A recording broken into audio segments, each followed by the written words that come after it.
मराठ्यांचे पोरं त्यांचे सिव्हिल खराब व्हायला लागले, हे कर्जबाजारी व्हायला लागले. याला मूळ कारण सरकार आहे.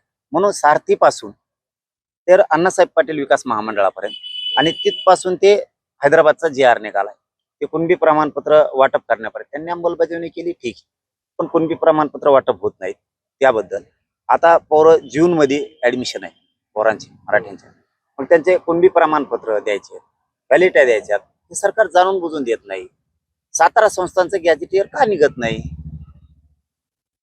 केसेस मागे घेऊ म्हणले का घेतल्या जात नाहीत? बलिदान गेलेल्या कुटुंबाच्या नोकऱ्याचं काय झालं? MIDC देऊ बोलले ना तुम्ही, तो JR निघाला नाहीये, विद्युतचा JR निघाला नाही. कित्येक तरी बलिदान गेलेल्या कुटुंबाचं आणखीन त्यांना निधी पण मिळाला नाहीये. म्हणजे तुम्ही मेलेल्या बांधवांचं सुद्धा आमच्या राजकारण करायला लागलात. याला मुख्यमंत्री म्हणलं जातं का? याला मुख्यमंत्री म्हणणार का तुम्ही? म्हणूनच या सगळ्या विषयावर फायनल तुकडा एक घाव घालायचं ठरवलंय आणि या राज्यात खूप मोठं आंदोलन उभा राहणार आहे. त्याची तारीख आता आम्ही 16 मेला आंतरवलीत पत्रकार परिषद घेऊन तारीख फायनल करणार आहे. मला असं वाटतंय मनोजला म्हणजे ह्या परिसरामध्ये काडीची किंमत नाही, आता हे सगळ्यांना माहीत झालंय. मनोजला या परिसरात आता काडीची किंमत नाही, आता हे सर्वश्रुत सगळ्यांना माहिती झालंय. हे नवीन उद्योग आहे का? मला हे म्हणायचं आहे की आमचे मित्र उदय आल्याच्या नंतर जरंगेची भेट होते आणि त्याच्यानंतर हे उपद्व्याप हे उद्योग जरंगे उद्योग सुरू झालाय का? जरंगे कोण आहे? जरंगे का एखाद्या राजकीय पक्षाचा काय प्रवक्ता आहे का? जरंगेची भेट दिवर मला म्हणजे कोणी कुठं जावं याच्याशी माझं काही म्हणणं नाही. मला काही सोयीर सुतक नाही, सुतक मानणाऱ्यांपैकी नाही.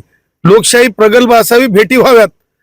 परंतु मला अंततः असं म्हणायचं आहे की ही जरंगेला प्रेरणा कधी मिळाली, का मिळाली? जरंगेला खाजवणार कोण आहेत? माझ्या उदयने येऊन खाजवलंय म्हणून जरंगे बोलायला लागलाय का? सन्माननीय मंत्री आहेत, माझे मित्र आहेत, कौटुंबिक मित्र आहेत, खाजवल्या गेलाय का?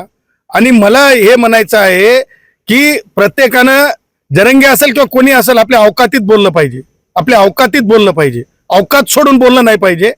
आणि त्यामुळं जरंगे सारख्या पाणी कम चाय विचारानं महाराष्ट्रात काही फरक पडत नसते. महाराष्ट्रानं असे लय जरंगे पाहिलेत. जरंगे काही सार्वजनिकरित्या हिताची गोष्ट करत नाही. काही मराठा युवक मला फोन करून सांगतात की सदावर्ते सर तुमची भूमिका बरोबर होती. आज जरंगेनं, तुम्हाला सांगतो एक जुनी म्हण आहे की बाबा जातीत की मातीत, जरंगेनं सगळ्यांची माती करून टाकलेली आहे. कारण विद्यार्थ्यांना समजत नाही की त्यांनी कोणतं प्रमाणपत्र घ्यावं.